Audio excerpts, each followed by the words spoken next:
A cold front blows through, and fishing is tough. Look at him, look at him. Suddenly, I see a flash in the water.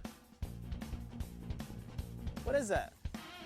I quickly What is retrieve that? my bait so I can throw at it. Ah! The powerful fish drags me to the deck, and I hold on for dear life. But what do I have on the end of my line? This is City Limits Fishing, Tampa. This fish is kicking my butt. That is awesome. We sent a champion angler to some great cities on a mission. Philadelphia! That's Washington, D.C. A stone's throw away. Chicago River, within the city limits, and that's my limit! This is City Limits Fishing.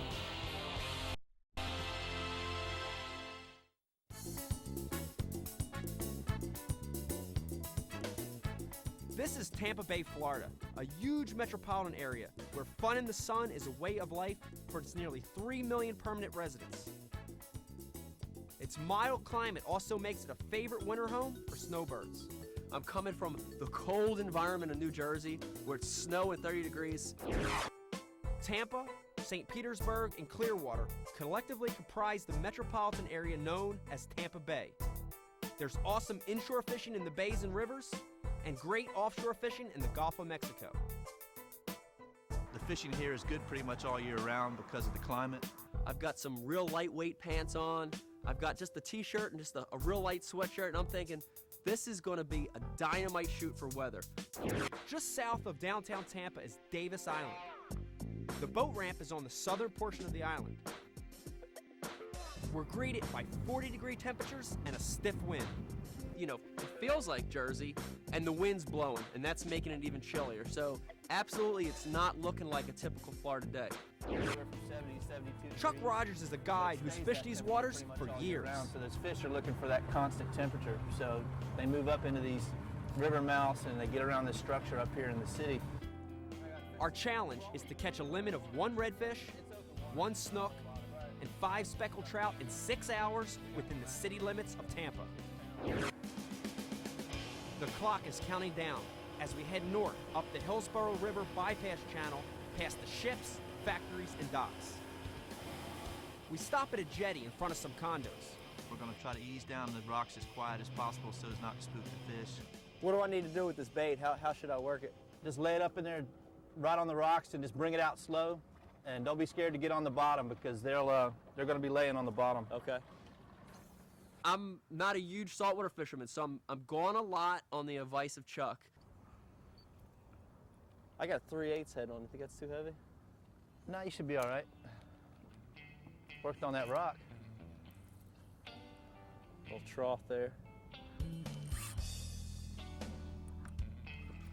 Sounded good. It's frustrating to lose tackle, but it's just part of the game. That's what I want You to hear. have I to want get to up hear in it there where singing. the fish are at, and you're going to lose tackle. It's just part of the business. 20-pound fluorocarbon leader, and that's the second break off I've had. So you know, it's the nature of the beast. You got to go in there because that's where they live, but you're gonna have a lot of break offs. You just got to put up with it. The thing about this jetty is it's so long that they could be anywhere on it at any given time. So you got to work the whole length of it. Do they Reds tend to travel in schools, or they? Certain times of the year they'll pack up, you know, schools 300-400, you know, and then other times you'll find them in little wolf packs of 5 or 6 fish. And Right. Yeah,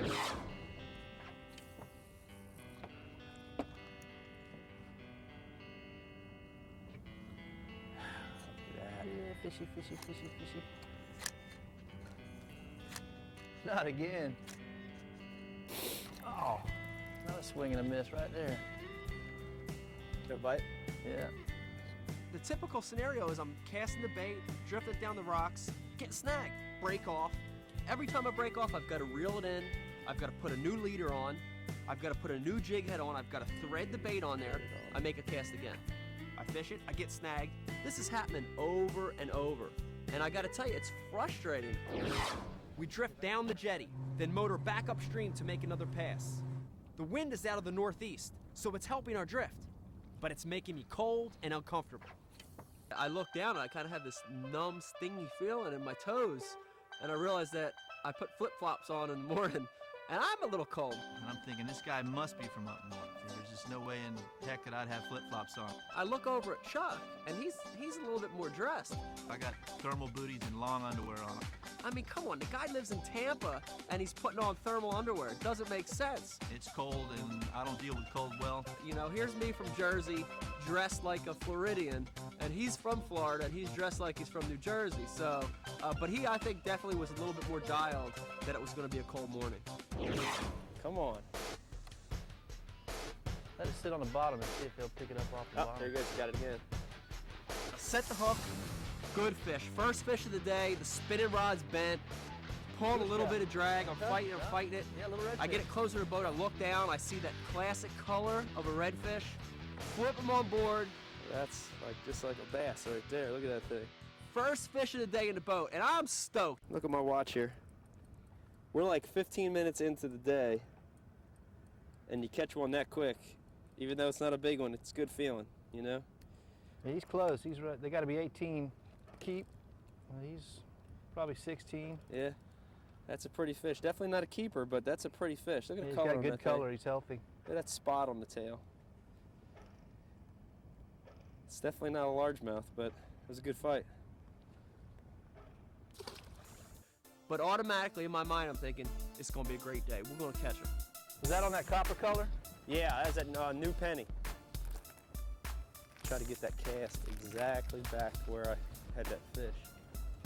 There's a little saddle there where the winds and the currents coming through. Sitting right in that thing. I'm changing colors up. Done a little something darker because the water's a little darker in here. And I try to generally match the color of the water that I'm fishing in because most bait fish have the ability to adapt to the color of the water they're in. Oh, God. See, there's definitely some other fish mixed in there that aren't reds. That's about my 4th bite I've had, and the only good one was that one I caught. Who is like more, George Steinbrenner or Mike Iaconelli? I don't know who Mike Iaconelli is.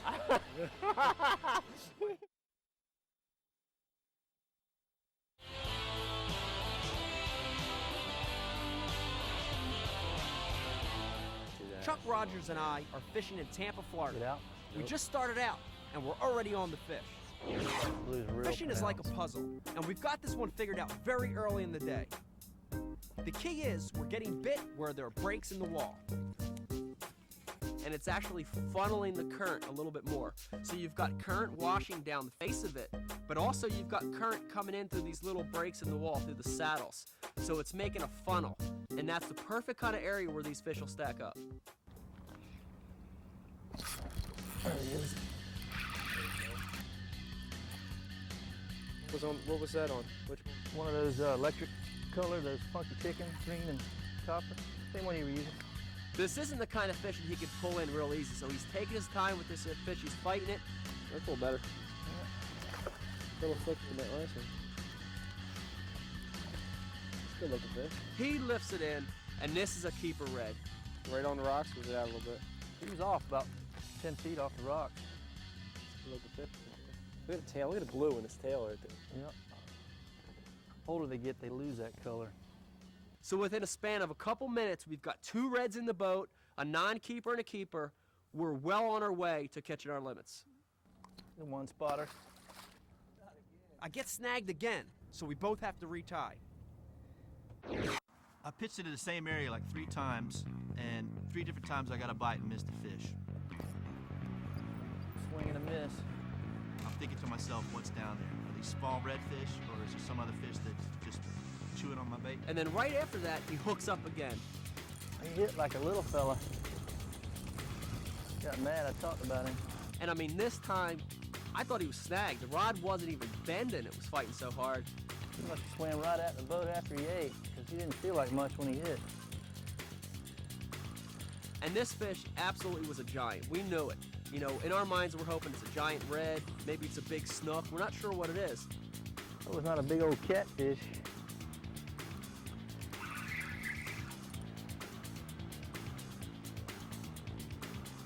I don't like how that rod's bouncing. Chuck, what is this thing? I have no idea what it is. Yeah, big jack. Jacks in the Tampa Bay area are considered trash fish. I don't personally consider them a trash fish. I think it's amazing.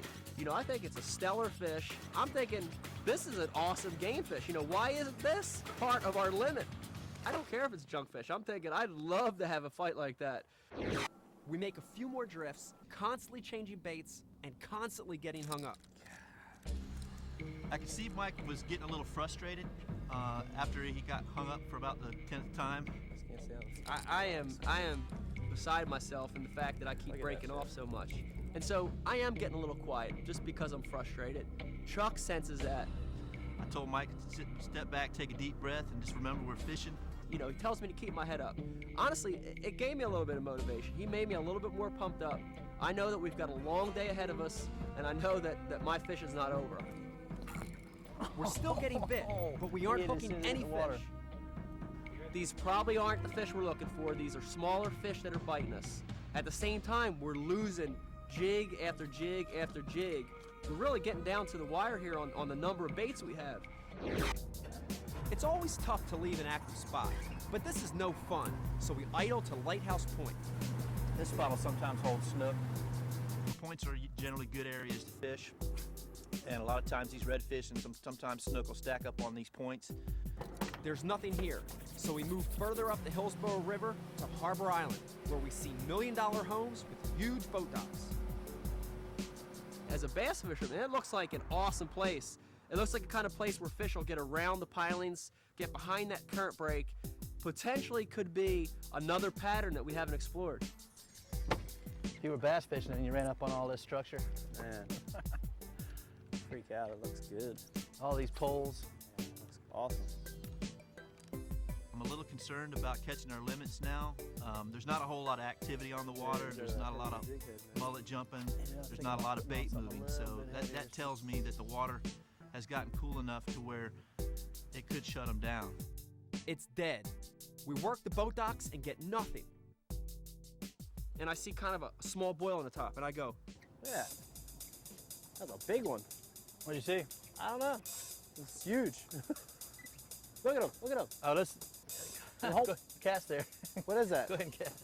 I start reeling my bait in as fast as I can to grab something that Chuck tells me to throw at him. What is that? Hold, cast and hold on. Right next to the boat, something goes, He got him at the boat.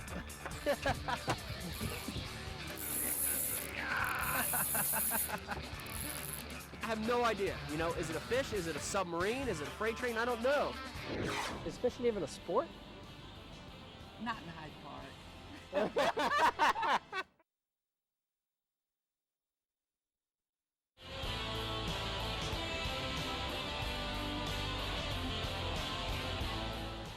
Chuck Rogers and I are trying to catch limits of redfish, snook, and speckled trout. Right now, I'm battling a huge fish that nearly tore the rod from my hand. He's gonna walk you around. I'm gonna pull you out in the middle a little bit more so he doesn't get you into the dock. He goes under the boat to stick that rod in the water because those big ones like that are smart. We're almost 10 minutes into this fight, and it's not showing any sign of letting down. Doesn't fight like a bass, does he? I know. God, what a fight though, man. Oh, you're not even close to being done. This is awesome. He's gonna, when he comes up to the boat, he's gonna run off another 15, 20 yards trying to get away from you. I know this isn't going to count to their limit, but I'll tell you what, this is fun, man. At this point, I'm sweating. My knees hurt from being banged up on the boat. My knuckles hurt from trying to hold on. God, look at the school behind them. Are they back there? God, they're right on the fish. Yeah, see, he's trying to stay with the school.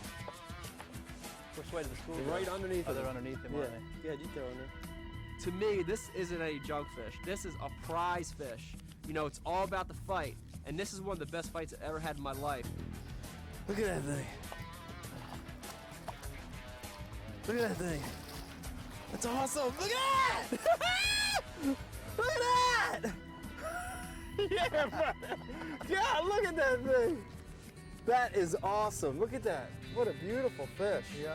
God, it's Pound gorgeous. for pound, the hardest fighters out here. I mean, look at the yellow in his fin right there. Look at the color on that thing. What a gorgeous fish. God, look at that spot. So I'm ecstatic. I don't care if it's a junk fish. I'm happy. Look at that gorgeous fish.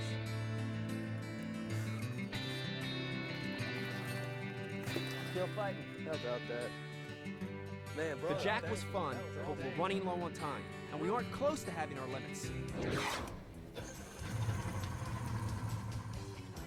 From Harbor Island, it's a short run up the Hillsborough River to downtown Tampa. To me, this is very different from older northern cities.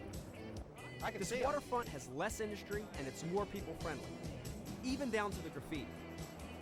The gangs in Tampa right here. These walls were tagged by gangs with names like Michigan State, Princeton, and Georgetown.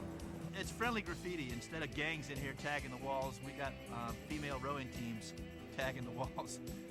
The Hillsborough River runs right through the heart of Tampa. At one of the bridges, Chuck spots a bunch of snook. Those black spots are laying in there are snook. What we're gonna do is gonna get up above them. That's all snook? Yeah, most of them are snook in there. There's some structure in there, but most of those little small black spots you saw were snook. The snook for me is something I don't know a whole lot about, but I want to catch it. Ease in real slow, cut off the motor, and set the anchor down. I can see the fish up in front of me, and we're doing our best to be quiet and not spook them. I head back to the live well, get a big handful of those live sardines, crush them up a little bit so you injure them. You don't want them swimming away. And then he gets them and he puts them in a wiffle ball bat, a cut-off wiffle ball bat. So now I'm really scratching my head and I'm wondering, what the heck is this guy doing? But then it's starting to make sense. So he's got these bait fish that are half alive, half dead, they're in the bat, and then kind of with a really hard flicking motion, he throws them out to where these snook are living. And I'm just anxiously waiting for something to happen, and nothing happens. Nothing pops. This is the first point of the day where I really started thinking, you know what? We're not going to catch them. I mean, it's beyond tough. It's a day where you're not even going to get a bite. We never have been fishing in Tampa downtown, actually.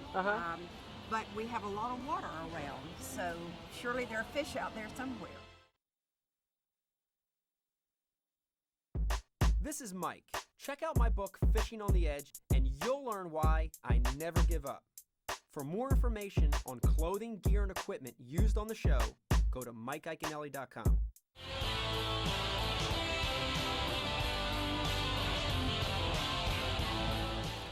A cold front has shut the fish down, and we're not close to catching our limits. Not a keeper. But we have a few more places to fish, and we aren't giving up. We move up the river a short distance to a culvert where there's some water movement. I'm desperate. I switch from artificials to live bait. And I take that jig head off and I put a circle hook on with no weight. So it's braided line to a swivel to fluorocarbon leader to a circle hook. And I'm trying to figure out how to even rig this thing. Your sardines are How do I rig it up? nose hooking right through that cartilage right in front of the eyes. Okay.